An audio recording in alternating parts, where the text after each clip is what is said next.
개인적으로 어디에 계신 분들이 그걸 많이 해야 된다고 생각을 하냐면 다가 사신 분들은 이 공유물 분할 청구 소송을 좀 해야 된다고 생각해요.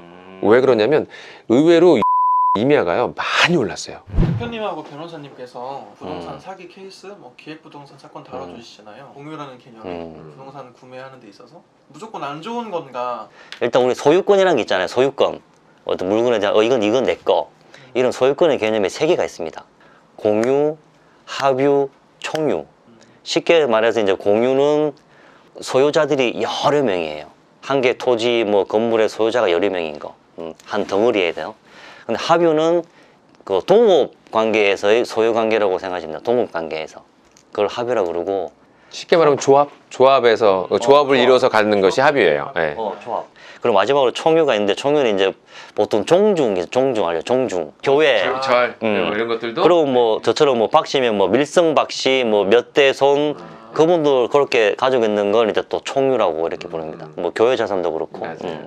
그래서 오늘 얘기할 건 이제 공유인데 사실 공유는 단독으로 소유권자들이 되게 많은 걸 이제 공유를 하고 그래서 공유는 공동으로 다 사용을 할 수가 있어요. 사용할 수가 있는데 또 법적으로 이걸 또 처분행위를 하려고 그러면 뭐 전부 다 동의가 있어야 된다는 등 뭐 등등등 많은 얘기가 있는데 오늘 할 얘기는 우리 전 시간에 했던 우리 기획부동산 하시는 우리 이분들이 판거에 대해서 이제 어떻게 현금화하느냐 뭐 그런 얘기이기 때문에 일단 사기로 고소를 해야 되겠죠. 사기로 고소를 해야 되는데 이게 증거가 없으면 사실 합의 보기가 되게 힘듭니다. 그래서 차선적으로 생각할 수 있는 게 법적으로 공유물 분할이라는 게 있어요. 공유물 분할. 공유물 분할이라는 거는 반드시 해주게 돼 있습니다. 법원에서. 왜냐하면 한 덩어리에 20명이 있는데 나 혼자 이걸 사용하고 싶은데 사용을 못해. 이건 쪼개주세요 하는 거거든요. 쪼개주세요. 근데 이게 법적으로 쪼개주세요 그러면 판사님이 네 하고 당연히 쪼개주게 돼 있습니다. 그래서 근데 이 쪼개는 게 이제 방법이 있어요. 현물로 진짜 정말 바둑판처럼 이렇게 쪼개는 게 있고 그게 안 되면 니네들끼리 협의가 안 되니까 경매로 넘기겠다. 그럼 경매로 넘겨가지고 그럼 경락대금이 있잖아요. 그 경락대금을 이제 지분별로 뭐 3분의 1 가지고 있으면 너는 3분의 1 너는 또 3분의 1 대금에서 이렇게 나눠 가지는 거죠. 그렇게 공유분 분할이라는 게 있는데 그래서 사람들이 이걸 잘 모릅니다. 그래서 오늘 이 시간 하자고 했던 게 땅을 어떤 사람들한테 속아서 샀는데 근데 오를 같진 않아. 근데 돈은 필요해. 이런 사람들을 위해서 이제 공유물 분할이라는 제도가 있다는 걸 이제 설명드리고 싶었고 혹시 우리 뭐 공유 분할에 대해서 좀 하고 싶은 얘기 있으십니까? 네.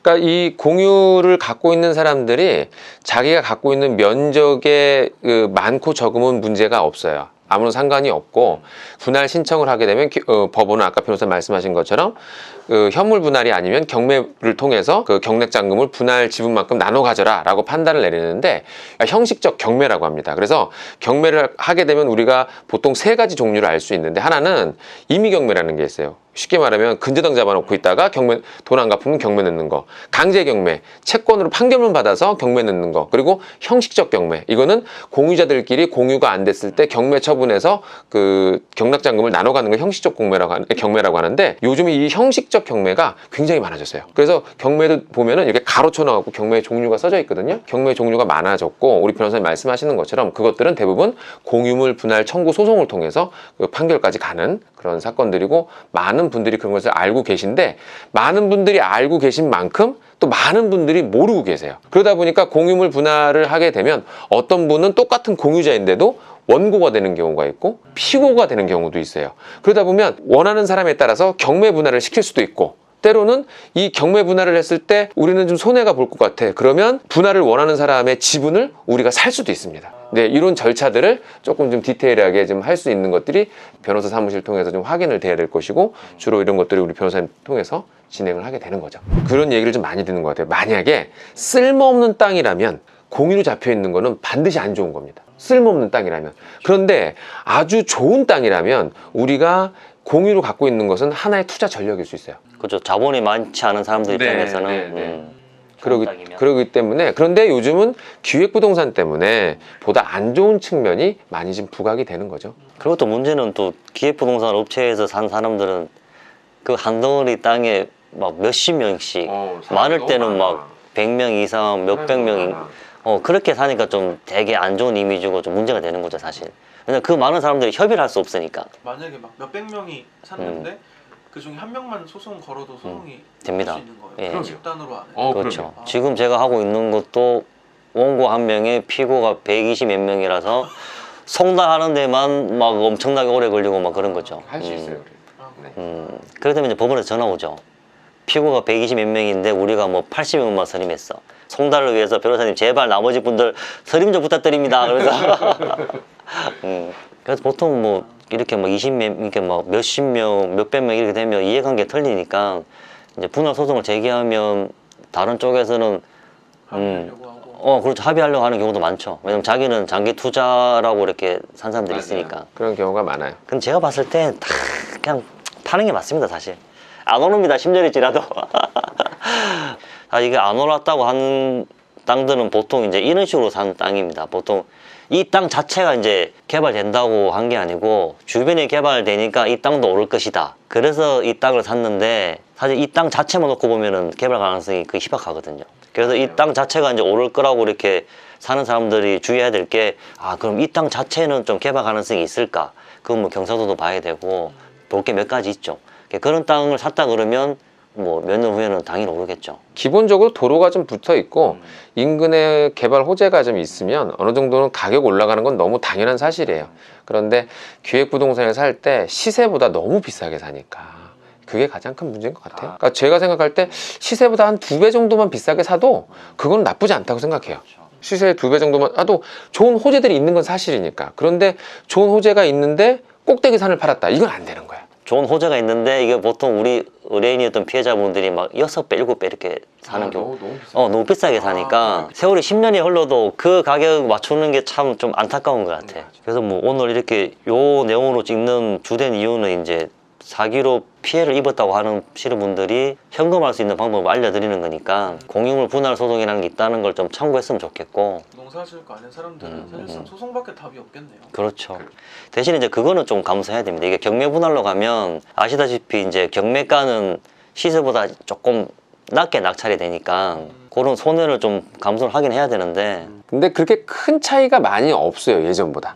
예, 예전에는 임야 같은 게 막 50% 정도까지도 떨어졌는데 요즘은 거의 70, 75% 정도에 거의 웬만하면 그 낙찰이 거의 다 되고 있어서 그 감정가에 그러다 보니까 나름대로 괜찮은 것 같더라고요. 그래서 기획부동산에 대한 피해 보신 분들이 현금화 시키는 거 이거 굉장히 중요하다고 보고 저는 개인적으로 어디에 계신 분들이 그걸 많이 해야 된다고 생각을 하냐면 용인에다가 사신 분들은 이 공유물 분할 청구 소송을 좀 해야 된다고 생각해요.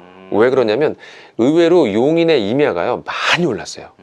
근데 한 10년 전 또 15년 전에 용인에서 기획부동산을 사신 분들이 엄청나게 많아요.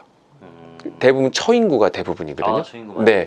근데 처인구에 지금 SK 하이닉스에서 반도체 클러스터 만든다, 또 이 처인구에다가 용적률 상한제 풀어준다 이러면서 가격이 또 많이 올랐어요. 경절철 들어온다 이러면서. 그래서 용인에 사신 분들은 공유 지분으로 갖고 있으면서 이제 매각이 잘 안 되니까 이분들의 방법은 경매 분할을 하셔야 되지 않겠나. 좋은 팁이네요. 네. 경매 분할 하게 되면은 시간이 오래 걸릴 것 같은데 기간은 보통 어느 정도 걸리나요?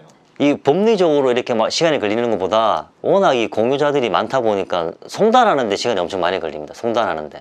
또 이게 살아계시면 모르겠는데 돌아가신 분도 계시고 송달을 시키려고 하다가 한국에 안 계셔가지고 그런 경우도 생기고 경우의 수는 되게 많아요. 그런데 언젠가는 해야 되기 때문에 우리가 길게 한 건 한 2년 정도 했죠.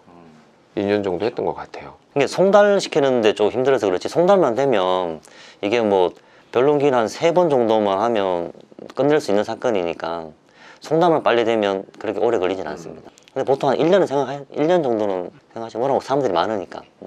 그리고 또 제가 경험 중에 이런 것도 있어요. 한동안 서울 춘천간 고속도로가 이제 개통이 되면서 남양주 그 다음에 그 양평에 두 우물머리인가? 예, 그 근처에 땅값이 어마어마하게 올랐었어요. 거기 서종 IC, 화도 IC가 생기고 막 그러면서. 그래서 그쪽에 기획부동산이 엄청 땅을 팔았어요. 산 중턱에다가 한강이 바라보이는 곳이면 다 판 거예요.